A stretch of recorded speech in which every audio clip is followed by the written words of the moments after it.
Hello guys. Hi. Hi. Kunyamazia.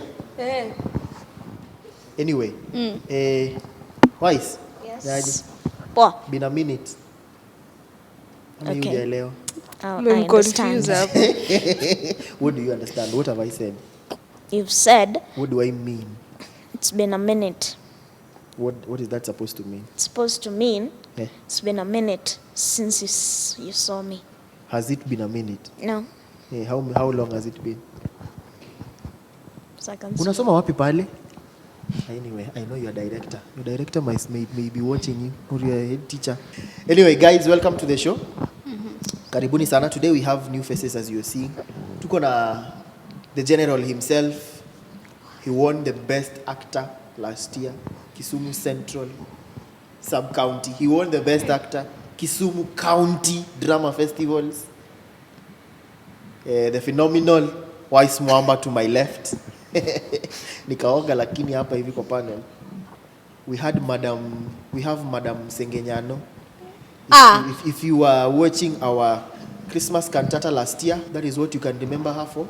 She was part of the people who walikuwa na Sengenya Mary. Akatoka na bucket mwisho. And then we have describe imenishinda man. Hebu introduce yourself. Spence. Umeintroduce kila mtu alafu umekata kuniintroduce. Sawa, we have Natasha. Yes. Patience. I don't know if she's as patient as her name, but anyway she is. Welcome to the Imagination Show. Watu wa Mungu, karibuni sana. Wise karibu. This is your first time to be on the show. Now, mmekuwa mkiwatch elections za United States. Yeah. Who do you know? Let me start with you, Wise. Who do you know that was contesting for the presidency of the United States? Donald Trump. You know Donald Trump. Who else?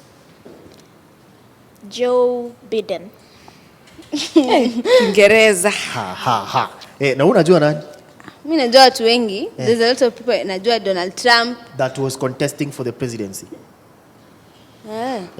Donald Trump. Donald Trump, Joe Biden. Who else? Continue. Kama kulikuwa na Kanye West, sijui kama By the way, Kanye West was contesting to be the president of the United States. Yeah, but some of you don't know. He didn't lose. I think he only got 1,000 votes. Hiyo ni fans peke yake. Yeah, but anyway, Biden tried 3 times. He failed twice, won once. Yes.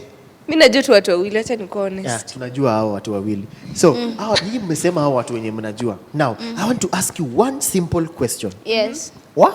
One simple question. Who's the cabinet secretary for interior? What? Matiang'i. Who's the cabinet secretary for agriculture? Who's the cabinet secretary for devolution? I don't know. Mwalimu tu. I don't know. Yeah. Tell us, you know. Tell us. The cabinet secretary for interior is Fred Matiang'i. The cabinet secretary for agriculture anaitwa Munya. Peter Munya. The cabinet secretary for devolution is Eugene Wamalwa. Oh, sawa. You people should know these people. You should know these things. Tunajua. Ward yenu ya kwenu ni gani? We live. Who is the MP, area MP of your constituency? Which constituency are you in? First Pass. of all. Hey, Wise. Who's your area MCA? Blackout. Now, out of that, who's the senator for Kisumu County? You don't know. Who's the senator for your home, Nairobi? I know this person's name. I even know his place. As you can all see, viewers, we only have people, we have American citizens sitting on the panel. These are not Kenyans. Yeah, I'm not a Kenyan, by the way. Welcome to the Imagination Show. Today we have kids. We're talking about children's rights. We're talking about child protection. We're talking about the rights of the child and freedom in relation to Christianity. So today I want to introduce a phenomenal woman. She's a woman, guy. She's a lady. She's a lady. A beautiful lady, a beautiful smile. Utafanya wanapenda kufanya braids hivi. She's in black and brown boots. She's phenomenal. She's beautiful. She has a perfect smile, good teeth. Why sasa kuniangalia hivyo? Welcome to the Imagination Show. She's called Katricia Grace Omoro. What? Omoro. Anyway, for all that know her, she's coming on for me. Welcome to the Imagination Show. The Imagination Show begins Right now. now.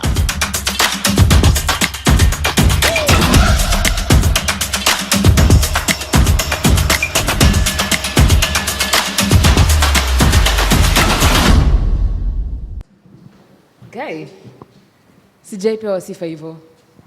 Sijawaipewa sifa hivyo. Leo ni leo. At all. Hey, Spence. Okay. So, like Spence said, we are going to be discussing matters children's rights. Yeah. And and all that. So, first of all, we are going to look at the differences between the rights and freedoms. Yeah. So, rights are like, I feel like rights are the things that are necessities. Like these are things that like should be there in like a child's life. Yeah. Yeah, that's what I feel. And then freedom. Freedom is having a choice to choose between something. Yeah. So in freedom we like have the choice. But do these two things go together? Your right and your freedom? Yeah, I feel like they do go together. As a child under 18, do you have the freedom to do anything you want? Not anything you want per se. Your opinion does matter, but Yes. but it should be corresponding to your parents. Yeah. So it's not what you want per se. Yeah, but you say your opinion does matter, but this is what we say, but is it actually practiced? It depends on the household, honestly. And it depends on the type of the child and the parents and their method of parenting. Yeah. Yes. Okay. Yeah. So I feel like something we should really talk about is the topic about corporal punishment, Punishment, both yeah. in schools and At home. yeah. I kind of feel like everything has its advantages And and its its disadvantages. disadvantages. So that includes corporal punishment. Yeah. I think corporal punishment at school. Oh, it's very tough to think about it, because when you're at school, they say the teacher is like your parent, but now not at home, at school. But there's an extent to where, in school we have rules. So I think in school we should not even practice corporal punishment, because in school you should have that.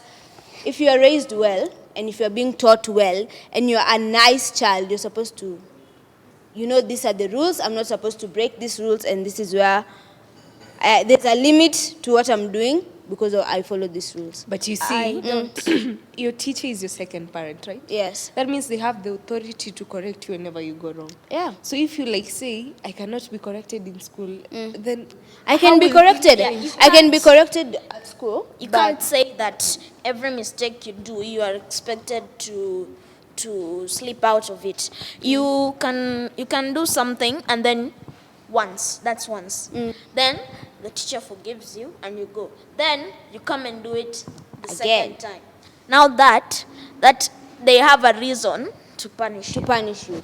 But I think in our class, especially in our school, we do not practice corporal punishment. What we do is actually every morning in class before we start the day, our teacher comes, the teacher who has the morning session comes. We have a talk, like you should follow these rules and all that. So it's just something that it's like the school has installed in us to follow the rules. But like not- I think there's a way of giving punishment, and then there's talking. You see, if I did a mistake in school, my teacher won't say that, bring me that cane and kukuchapa sasa. The teacher will come, she talks to me, she asks me, why did you do this? And what did you expect to come out of this? And do you think in your mind this is the right choice you made? And if it goes beyond that, where it means you have to be caned, that they call your parents. Kama umevunja dirisha shule na ukagonga mtoto wenyewe, mmepigana, hiyo now your parents is being called, not the teacher. Now, see, as you've said, they talk to you every morning. So that means you've had that lecture for more than once, right? Yes, more and than now once. you go and do exactly what they've told you not to do. Yes. Now that they have a reason To punish you. Yes. But then there's different type of punishment. I don't like sitatakati nichapwe, like I should not be caned, but ningetaka niongeleshwe, like in our school punishment is going to sweep to go and pick up rubbish. You can miss an entire class because you're going to pick up rubbish around like papers, you're going to clean, you're going to sweep, and then when you come back you still have to do those notes. That's a very big punishment to me, because nitaambiwa you have to come back and finish these notes before I come back. That's a punishment too. But being caned in Kenya, I thought they said that we should not be caned. It's a rule now, right? Yeah. Sindio? It's very Yeah. few countries that still allow corporal punishment. But I feel like you when a child reaches a certain age, caning should not be like one of the considered forms of punishment. Yeah, Yeah, it's they're because old it enough. creates the element of fear in the child. In that, for example, if it's myself, nitaona, I can't even be honest with this person, juu najua Atanipigwa But- at the end of the But day. also, if it creates this fear in the child, why would the child go and do the same thing if he or she knows He's afraid. this will happen? Okay, let me tell you something. Typical Kenyan children. Umechapwa leo, and then you do the same thing and sema, oh, nitachapwa, itaisha. We continue with life. Yes. Yeah, because I feel like if children are like caned too much, when they're at a young age, they'll develop some form of immunity against it. Yeah. Exactly. Yeah, but now, there's no need to cane the child too much. You can talk, and when it goes over the line, you can punish them. Yeah, okay. See, if they don't continue to follow what they know they should, you can punish them. But also, most of the time, you talk to them and they tell you why they are doing this, and you try and match. Yeah. Figured it out. But like to some extent, the whole aspect of caning at a certain age has its own benefits. Like it creates some kind of some shock factor in the child, in that kabla mtoto aende afanye kitu, like before rushing into a decision, the child will stop and think first. Atasema nikifanya hivi nitachapwa. So at least it will help the child develop But some type of that decision making. But also, I think these days, in 2020, let's talk about 2020, like the generation of today and the parents of today, the parents that I have seen, like my mom, she doesn't beat me anymore. Even if she can beat me right now, I'm not over 18, I'm not older, I'm not big. She still says that I'm still a child. Na anaweza kanichapa. But she doesn't do that. She talks to me in the way that if I think about this thing and I say, I was really wrong.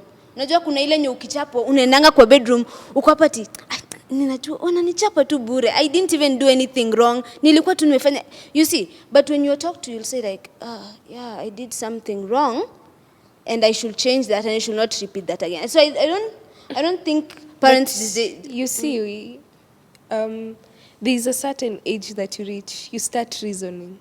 Like at your age, your parent will say, oh, nikikaa chini na yeye, and we talk directly.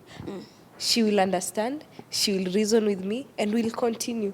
But kuna ile age, you see someone below, like someone 5 years, 6 years, you don't expect to sit with them. You start lecturing them. Na asiki. It will be like making noise. Inaingia na huku, inatoka na huku. So that's why they cane them at such a young age. We can all agree that hizi viboko ndio zimetubuild to be where we are. True. Because if you don't cane this child, let's say, they'll grow up and just know this person will talk to me.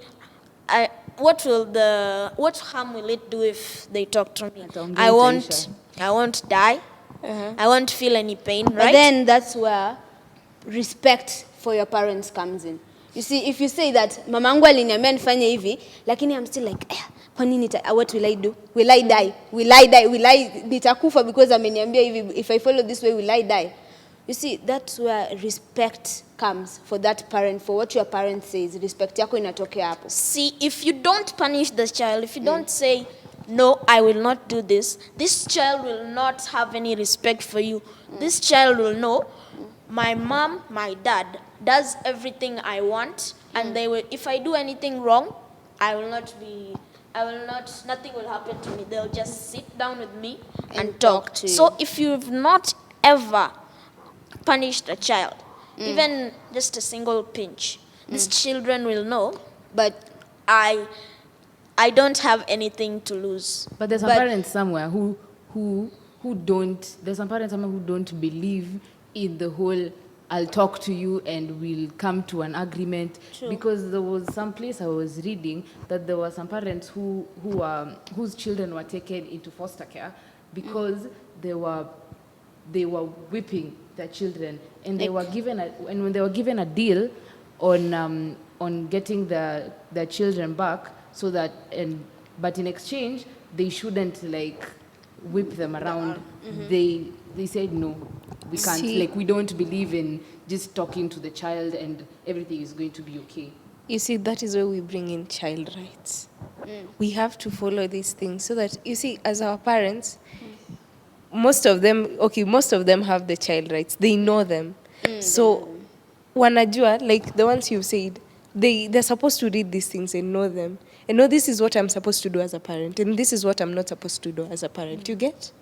Exactly. But then these days, is corporal punishment the only way of punishment? You know, nafikiria, is that the only way? Because me right now, if my mom wants to punish me real bad, if she takes away my phone from me, ama wakate Wi-Fi, no, I am just, I feel like that is the correct, like nimepanishiwa the most highest, that I will never repeat that thing ever. Yep. So I don't think that corporal punishment these days is the only way. Kitambo, maybe watu wa kitambo wangesema ati ni kichapo, hiyo nayo imeniumiza kabisa. But these days, if your mom tells you, I'm going to cut off the Wi-Fi, no laptop, no iPad, no phone, nothing, you're not going to have any of those. You're just going to sit the Adi TV, waseme no TV, we're switching off the TV. See, it's not the only punishment.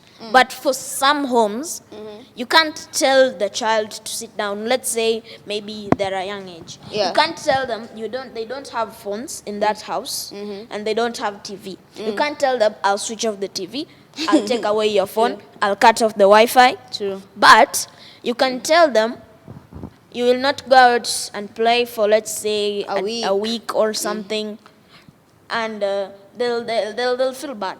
And what my dad used to do, and still does sometimes, we actually come up with an agreement. He asks me, what do you want as your punishment if you do this? You get? Yes. So, so that I know if I do this, this is going to be my punishment, and there's nothing I can do about it because we agreed that that is going to be my punishment. Yeah. So, kama nataka achukue charger yangu, aniache hivyo as I slowly watch my phone's battery. Si bado utabaki na charger ingine. Charger gani? Enda kwa neighbor. So, we actually just talk about it so that you can know these are the consequences for the actions that you're going to do. Yeah.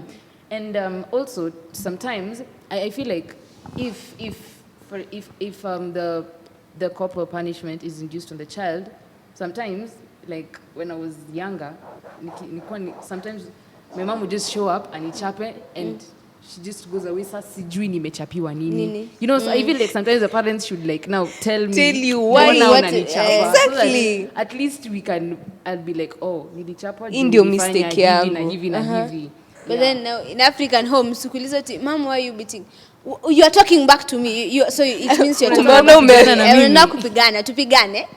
We have talked about all that. Yeah. We've come to the conclusion that sometimes it's necessary to some extent, and sometimes there's a limit. Yeah, there's a limit to it, and it brings its own disadvantages. I really hope that was a helpful discussion and a productive and constructive discussion. Yeah, Yeah. It was actually. And we're going for a break. And don't forget to comment, like, and subscribe to our YouTube channel. What's up, guys? Welcome to this week's challenge. So we're doing a cup challenge, and what happens is that we have cups scattered all over the table. And so what happens, we're going to use this. It's thread attached to a rubber band. So what happens, you use it to pick the cups up and move them until the end result is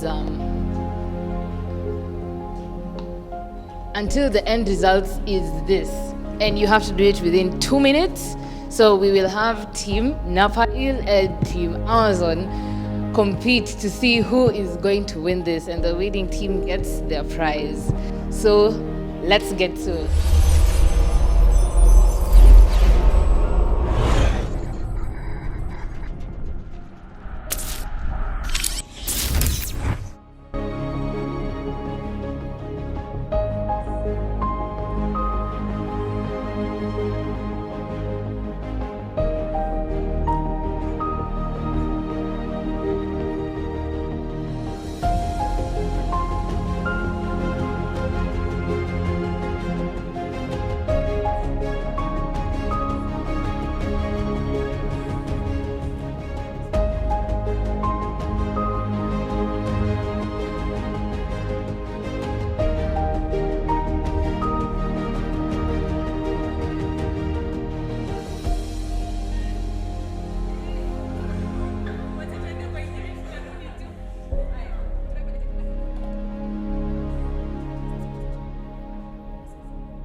outcome of the challenge that we just did, and Team Amazon, that's my team, we built this thing from the thread.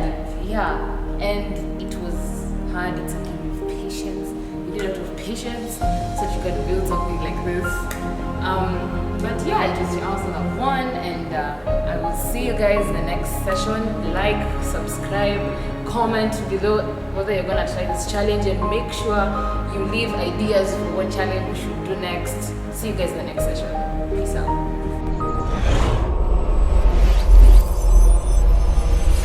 Welcome back, guys, to the Imagination Show. We just had a crazy first session.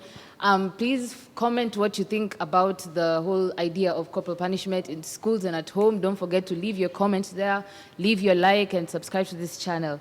So as we move into this session, I really wanted to consider the aspects about how all this fits into the spiritual aspect. Because like in Proverbs chapter 13 verse 24, it says, whoever spares the rod hates their children, but the one who loves their children is careful to discipline them. So personally, I feel like here the rod doesn't necessarily mean A cane. Yeah, I just think it just means some type of punishment. Yeah, not necessarily a cane. Yes. See, yeah, punishments ziko mingi, but you see cane peke yake ndio inaweza kucorrect. Wenzambia mtoto, okay, like there is somewhere I saw, mtoto akifanya wrong, they like build a special kiti ambao wanaweka kando. You go sit in a room, and that is where you'll stay for the next like 3 to 4 hours. Juu unajua hiyo mbao mkiwa raima ilikuwa inaumiza. So that is like your punishment. So rod doesn't necessarily mean a cane. You can do, there are many ways of parenting a child, many ways of correcting them.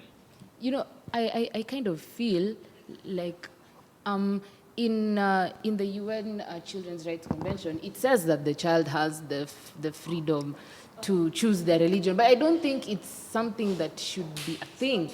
Yeah, because you know, changing your religion, it's like changing your beliefs, everything you have grown up believing, just changing it. And I, sometimes, okay, with the society of today, you don't really know why you want to change your religion. You know, sometimes it can be because I have so many friends who are of this religion, I want to be this religion. Because I think this religion looks cool, I want to be this religion. Because this religion is polygamous, I want to be this religion. But you know, I don't You feel... see, I contradict that actually. Let's say, for example, you grew up in a family that no one believes in God, like you, like pagans. No one believes in anything. You just like there. Sunday, Moko. Monday, Friday, you're there. Then if I choose a religion, if I say, this is where God has sent me to be, will I be wrong as to choose my religion? You won't be wrong, but I still feel like a child does not understand the intensity of the decision that they are about to make. You get? Like, changing your religion is something that you should really sit down and really think about it before you do it. Yeah, not just doing it. Okay, but like what you've said, it's also a thing. Like just sitting there, and then now you're like, imagine church, everyone has somewhere to go. Yeah, that's really not a bad thing. You know, Yeah. you go to church the first time, but I still really feel like a child should not have that freedom. They should have a bit of guidance from their parents before they actually decide to change their religion.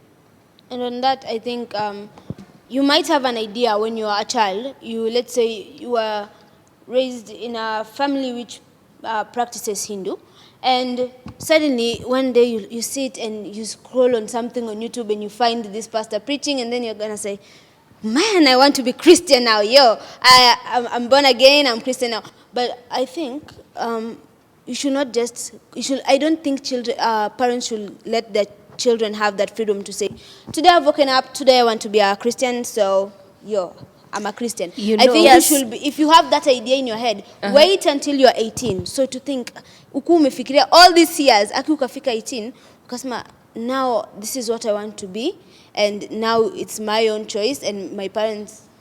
But No, the it way you see you put it, umenda YouTube and you're like scrolling at a video. And this pastor is really preaching and you feel like he's talking to you directly. Tell me, will you go ahead and change your religion and say, this is where I'm supposed to be? This is where my destiny is putting me.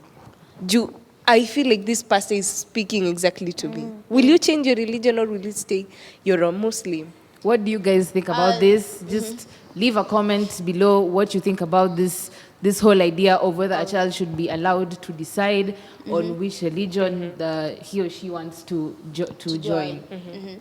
I think you have said that you have seen so I've said you scroll through YouTube and you find this thing and you're saying this speaks directly to me. I don't, at the age that I am, I think I have the freedom. I now think mimi si mtoto anymore. Like I'm kind of, because I'm a teenager, I can now think well and say, yes, this is speaking directly to. But speaking to a person who's like 10 years old, I can't tell them that, oh, you watch this thing and you feel like it's speaking to you. Go and change your religion. Go and change it right now. Like, change your religion because this person was speaking to you. Because it needs a lot of thinking, some psychological preparedness. Because I cannot wake up. Because there's like new rules and new teachings. Let's say you are reading the Bible and then the next day you are reading the Quran. You see, it needs a lot of psychological it's preparedness, and it needs you to be knowing that this is the way I want to go and there's no turning back. Because once you say that I'm going through this religion, you can't say that, no, I've changed my mind today. Today I want to go back to that religion that I was before. I was in before. So I think... Yeah, I think you still need to understand what you're getting yourself into before you decide. Because, I'll tell you by example. You, Natasha, just... For example, maybe there's some, you feel like being Muslim is your destiny or something, yeah? And I am not saying that being of another religion is a bad thing. It is It's not. acceptable. All the religions. Religions. But I'm saying that you go tell your mom, you know what, I have thought about it, I have really taken it into thought, and mom, I do not want to be a Christian anymore. I want to be a Hindu. I want to be a Muslim.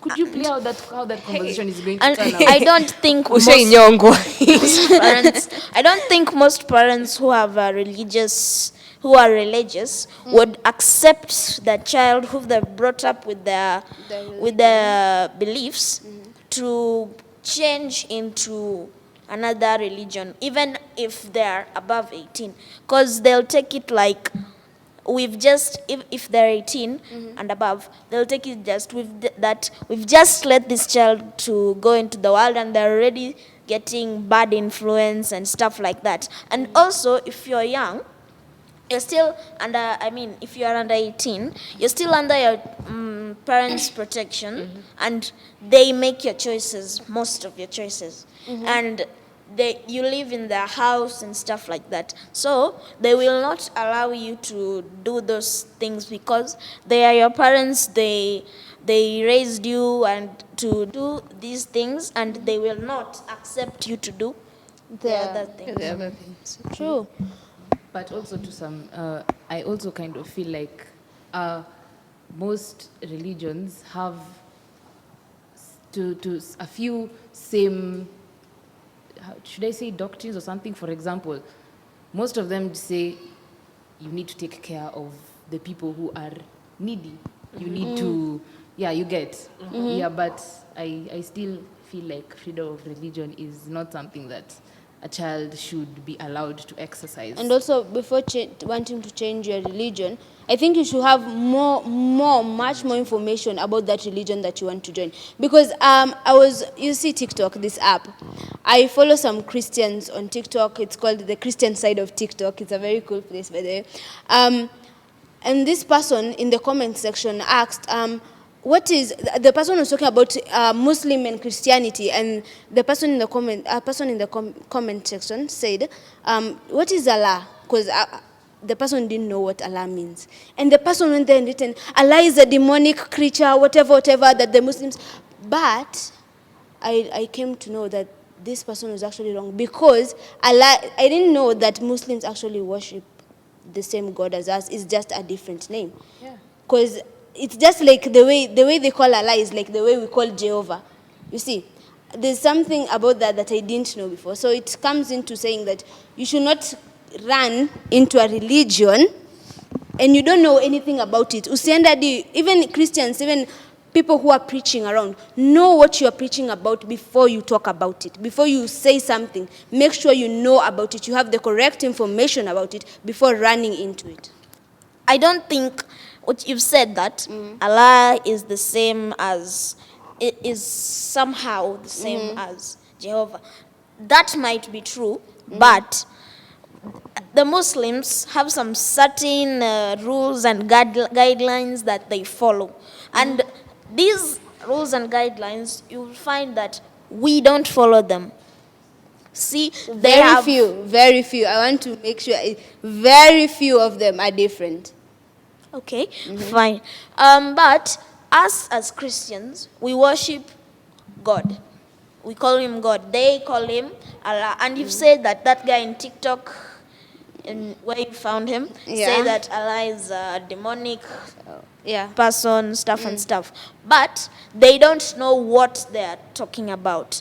They have ignorance.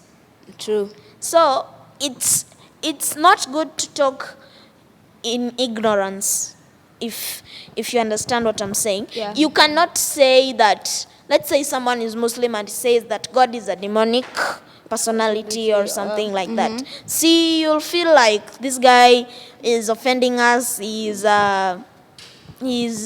somehow or somewhat, let's say, racial, if I might say, because he is discriminating Christians. But you also said we serve same God. Same God, yes. So, But you feel like bad because he's a Muslim and you're a Christian. Okay, we can all agree, all in all, that we have to respect each other people's religion, no matter where they're from. If you're an Islam, he's a Christian, respect. Hindu. Do not talk bad of their religion. Just have your boundaries. You worship where you worship, he worships where he worships. We continue with life. Yeah. Equality and respect each other. Yeah. I still feel like children shouldn't be given the freedom of religion. That's true. They should not, actually. Okay. Two things. Below 18. If you're below 10, child, utoto ndi itakudraga hapo. And the 11 and above, adole itakusukuma. Sasa unaona. You should not be. Ngoja, yani grow where you are. Umezaliwa kwa Christian. Just grow there, mature there. And you'll be all right. You'll not have trouble with anybody. So, yeah, so don't forget to leave a comment, leave a like, subscribe to the channel, and yeah. So last week we had a challenge, and yeah, we'll just let Ivy here read the comments. Yes, today we have a few comments. Last week it was a very creative challenge. And here Oganda Irene says, the show is really amazing. I'm in love with it. I vote for Nalo. And then here Sarah Owalo says, the show is amazing. I vote for Miss Nalo. And here Nicole Owindi says, the show is amazing. I vote for Nalo. And then here Proli Nomi says, the show was great, and my vote for the challenge goes to Kelsey. Amazing. Nina Nalo says, amazing. I vote for Nalo, though at some point ameweza sauti, but she's amazing.